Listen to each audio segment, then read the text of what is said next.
Hello, everyone. I'm Dr. Pamela Brewer, welcoming you to this edition of M.E.S.H. M.E.S.H is the place where your mental, emotional, and social health is always on the agenda. So I'm delighted that you're here, and I've got a really special guest today. But before I introduce you to Dr. Justin Frank, I want to remind you of something.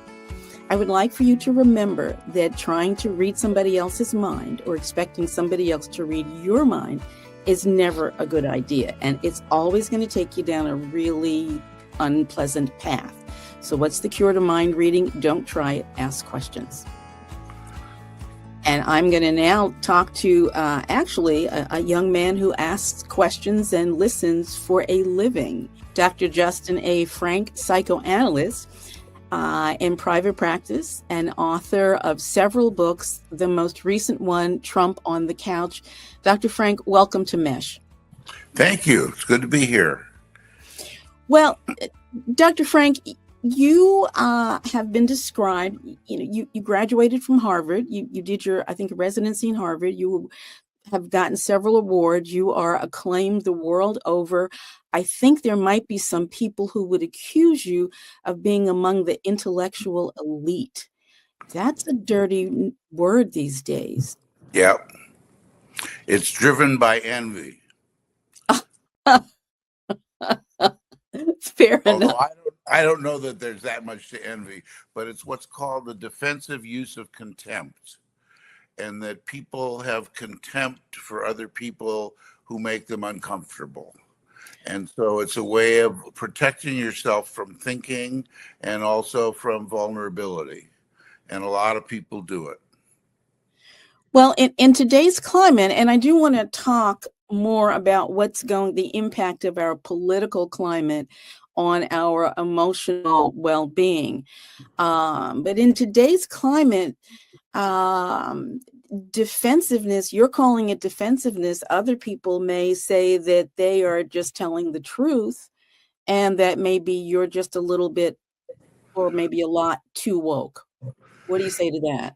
Well, I'm not sure what woke is, but I want to take issue or to make a comment about your phrasing it, which is the word just. Just implies only. And I think life is much more complicated than just this or just that. Mm-hmm. So I am telling the truth, but I am also using my own experience to describe things. And I'm also thinking about psychology because that's how I was trained in my life's work.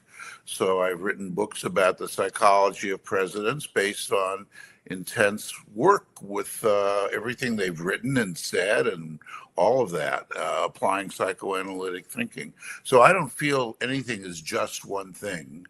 And hopefully the people who are listening and watching won't think that either. I mean, this is a chance for people to think and not just, I can't help but say it, even not just react or, dismiss or embrace. It doesn't have to be any of those things. You have a tendency to be fairly meticulous in your language and in your reaction to words. That is part of what you do. Yes. The language that we hear today it's pretty intense very often. And it's also so very angry. What's your thought about this? What's happening in the world today? Do you get concerned about our collective mental health? I know that was a long run-on sentence, but I trust you. Well, it's also a big concept or a big idea. I don't know about collective mental health, but anger is one way of expressing, obviously, frustration, but it can also be a defense against thinking. Because if you're really angry about something, you're not allowing yourself to entertain different possibilities. And one of the hardest things, one of the easiest things is to dismiss and just say, well, I always vote Democratic, I always vote Republican, this is always this way, that is always that way, Trump's always horrible, whatever. And life is not that simple, which is what I do for a living, is try to help people look at the complexities of their own history in their life. And I think the people who deal with Trump, like myself, I mean, I have one I'm a one-sided person who doesn't like him, basically, and think he's a danger to our democracy in some ways that I'm happy to talk about. But that doesn't mean he's only one thing to me. Right, right. Well, danger to the democracy. You've said that in the past, and you've Yes. certainly talked about it in Trump on the Couch. He's one man.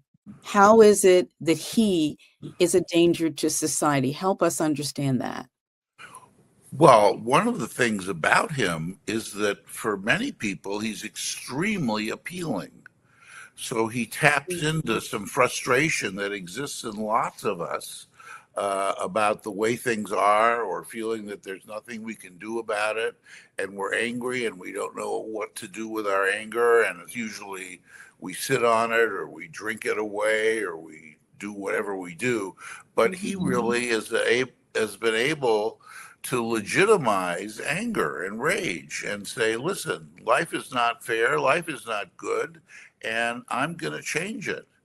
And he has invited a lot of people to join him and feel that he really is leading a movement against intellectuals, against people who are smug and act like they know it all, who have sort of run this country in one way or another, they feel. And so I think that he's really tapped into a lot of frustration, which has its, I mean, I'm a psychoanalyst, so it has its sources in childhood when parents say you got to do it my way, or we're going out, or you have to go to bed, or whatever it is that feels dictatorial to a child, and that can be repeated in adult life. And so Trump is like the angry child who says, no, you can't tell me what to do. I'm going to tell you that you're full of it, and I'm not going to tolerate this. And I think it's a very appealing message because he's also charming and seductive in his own way. I don't find him particularly charming personally, but a lot of people do, and people who know him and who are in the room with him a lot do. He's has a way about him, and I think that it taps into some part of us that we all have a little bit about resenting being when we're not listened to or not heard, or we don't have an impact on other people. I think he taps into all of those feelings in a very powerful way. I'm going to use the word chaos. Okay. Appears to me to look like the chronic chaos that sort of swarms around all of us. One day it's one thing, one day it's another. To me, it's exhausting to be in that sort of sea of chaos constantly. Do you see the way that he is sort of approaching his presidency and the way that he is approaching our world? Is it Well, chaotic or there's no? a couple of things about chaos that are really important that you're talking about. One is that when you're feeling in a state of chaos, you're also frightened Right. because you don't see land anywhere. You don't see a rock to hold on to. You don't have a kind of anchor in the chaotic world. And Trump is a person who foments chaos because he has almost a machine gun presentation of attacks on authority, of just, a broad range of assaults on all parts of our lives. And that means chaos. He's a creator of chaos. And he's also, and when he was I don't know why that happened just now, but anyway, he was also a person who, in the, let's say when you were a little child, he would tell you a story that would scare the hell out of you. And Right. then he would come into the room and turn on the lights and say, I'm going to save you. And then he would leave. He was a person who tries to scare people and then rescue them. And it's a cruel kind of thing to do to people, but he's like that. So when people talk about him as the purveyor of chaos, which some of his political opponents have done, that's true. But he's also the person who says, I alone can fix it. And that creates a sense of dependency and yearning for a strong man. And he is the kind of person who can lead to an authoritarian government because people in authoritarian governments do have yearnings for strong men because they can take care of you and manage anxiety. in a different way than, I mean, people like Jimmy Carter or Bill Clinton or even Obama could leave us a little bit anxious. We might feel more understood and we would feel good about our nation, but they also didn't just try to calm us down all the time. So when we hear some of the things that he's doing and some of the changes that he's wanting to bring about, Yeah. um, mental health, medical health, vaccines, are people safe on the streets, all of that.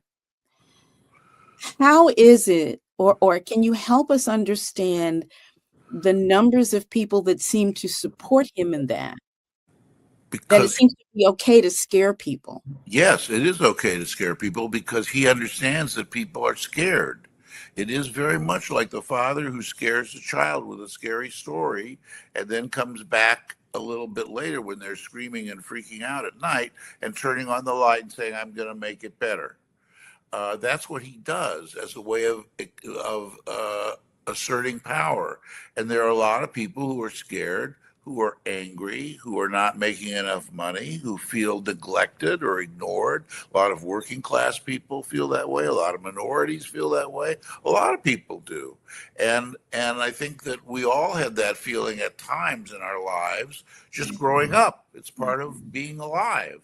And he taps into that fear in a way that very few people have been able to do before him. And so he gets people worked up and then he says, I'm going to make it better. And he blames other people. And one of the things that's very historical in the United States, because partly we're a two-party system, and two-party systems ultimately at one level talk about either or Right, living. It's never both and. So right. there always are the bad guys, and they're out there, and we've got to stop them. And that's what Trump does with people. And he's going to be the guy on the white horse who's going to save everything. Well, at the same time, in between saving us, he's scaring us. So he's actually brilliant at doing that. He's better at doing that. It's like the con games, where you have a pea under three different shells, and you never know where it is, and he can move them around and mix them around, and you think you have the answer, and then you don't. And he is brilliant at that, and I think it throws people off balance, and people who are criticizing him or want to, do something that will stop him, have to pick a spot rather than try to stop him across the board. They have to pick a particular Gotcha. topic, a particular item, like the financial crisis, or that he is setting one side against another, so he's trying to divide our country. I mean, but you have to pick something and stay with it. Would you say that he and his followers actually believe at their core that what they are saying and doing and thinking is the way to go? Do they really believe that? Yes, they really believe it. And I think that too often people on the left or other sides or critics assume that they don't really believe it. And I think that they do really believe it.